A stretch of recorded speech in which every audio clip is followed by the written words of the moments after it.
தமிழ்நாடு இந்தியாவின் இரண்டாவது பெரிய பொருளாதாரம். மொத்த மாநில உள்நாட்டு உற்பத்தி மதிப்பு GSDP சுமார் 31.19 லட்சம் கோடி ரூபாய், அதாவது சுமார் 369 பில்லியன் அமெரிக்கன் டாலர், $369 பில்லியன் என மதிப்பிடப்பட்டுள்ளது. ஆண்டுக்கு $52 பில்லியன் மேல் மதிப்புள்ள பொருட்களை ஏற்றுமதி செய்யும் மாநிலம். வலுவான தொழில்நுட்பத்துறை, உலகத்தரமான கட்டமைப்பு வசதிகள், நாட்டிலேயே உயர்ந்த தனிநபர் வருமானங்களில் ஒன்றை கொண்ட மாநிலம். ஆனால் இந்த எல்லா வளர்ச்சியின் பின்னாலும் ஒரு கனமான எண்ணிக்கை அமைதியாக நிற்கிறது. 10 லட்சம் கோடி ரூபாய் கடன். அது வெறும் ஒரு எண் அல்ல.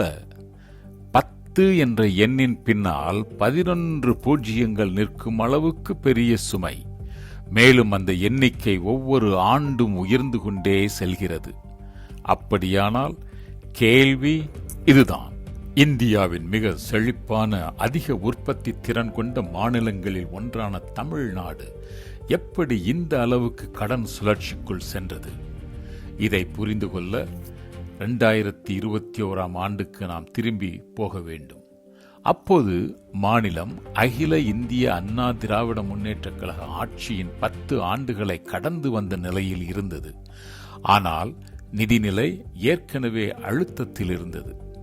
மொத்த கடன் சுமார் 4.8 லட்சம் கோடி ரூபாயாக இருந்தது. வெறும் 5 ஆண்டுகளில் அது இரட்டிப்பாக உயர்ந்திருக்கிறது.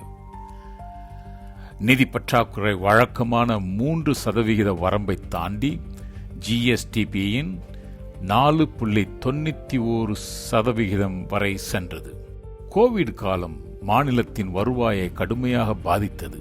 சுகாதார செலவுகள் வெடித்தளவுக்கு உயர்ந்தன. அதற்கு மேல் GST மாற்றம் மாநிலங்களின் சொந்த வருவாய் ஈட்டும் திறனை மெதுவாக குறைத்தது. ஆனால் இது ஒரு மோசமான ஆண்டின் விளைவு மட்டுமல்ல. இது சுமார் 15 ஆண்டுகளாக சேர்ந்து வந்த அரசியல் மற்றும் நிர்வாக முடிவுகளின் விளைவு. சில முடிவுகள் அவசியமானவை, சில தவறானவை. பல முடிவுகள் தேர்தல் அரசியலால் இயக்கப்பட்டவை. ஆழமாக பார்த்தால் படம் இன்னும் தெளிவாகிறது. 2011 முதல் 2014 வரை தமிழ்நாடு ஒப்பீட்டளவில் வலுவான நிதி நிலையில்தான் இருந்தது. வருவாய் நிலையாக இருந்தது. கடன் அளவு GSDPயின் 20%க்கு கீழே இருந்தது. அரசு எடுத்த கடன்கள் பெரும்பாலும் சாலை, பள்ளி, மருத்துவமனை, கட்டமைப்பு வசதிகள் போன்ற வளர்ச்சி முதலீடுகளுக்காக பயன்படுத்தப்பட்டன. ஆனால் அதன் பிறகு மெதுவாக சிதைவு ஆரம்பமானது. 2015க்குள் வருவாய் பற்றாக்குறை தென்படத் தொடங்கியது. 2016-17 ஆண்டில் உதய் திட்டத்தின் கீழ் தமிழ்நாடு மின் உற்பத்தி மற்றும் பகிர்மான கழகமான Tamil Nadu generation and distribution corporation TANGEDCO கடன்களை அரசு தனது கணக்கில் ஏற்றுக்கொண்டது. ஒரே முடிவில் பல 10,000 கோடி அரசின் கடன் பட்டியலில் சேர்ந்தது. அதே நேரத்தில் நிதி பற்றாக்குறை 4.3% வரை உயர்ந்தது. இங்கே ஒரு முக்கியமான உண்மை இருக்கிறது.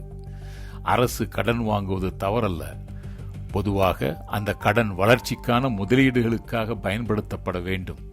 சாலைகள், தொழிற்பேட்டைகள், தண்ணீர் திட்டங்கள், கல்வி மற்றும் போன்றவர்க்கு.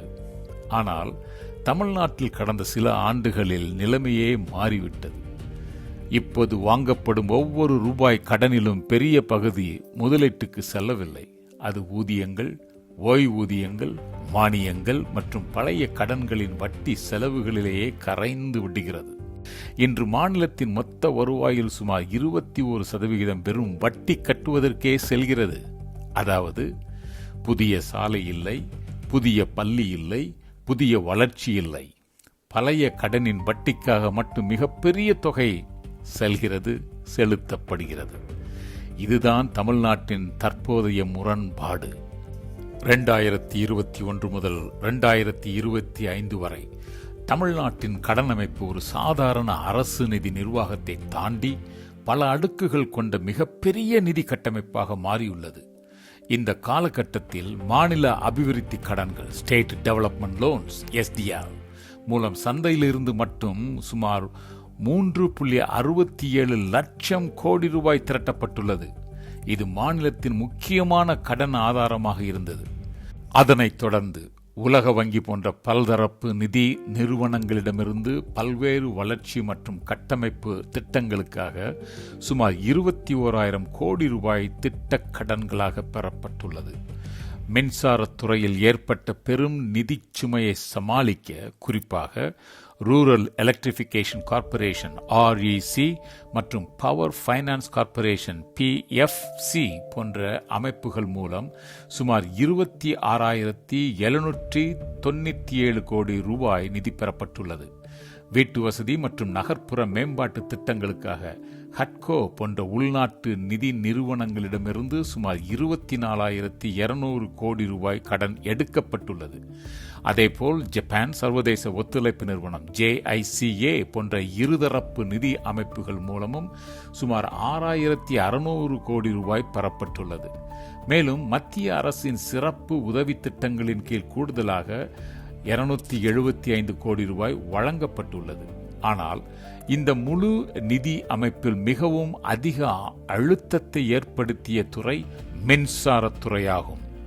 மாநிலம் இதுவரை சுமார் 1.25 லட்சம் கோடி ரூபாய் செலவழித்துள்ளதாக மதிப்பிடப்படுகிறது. அதாவது இது சுமார் 15 பில்லியன் $15 அமெரிக்க டாலருக்கு சமமான தொகை. இந்த எண்ணிக்கை வெறும் ஒரு துறையின் நிதி சிக்கலை மட்டுமே காட்டுவதில்லை.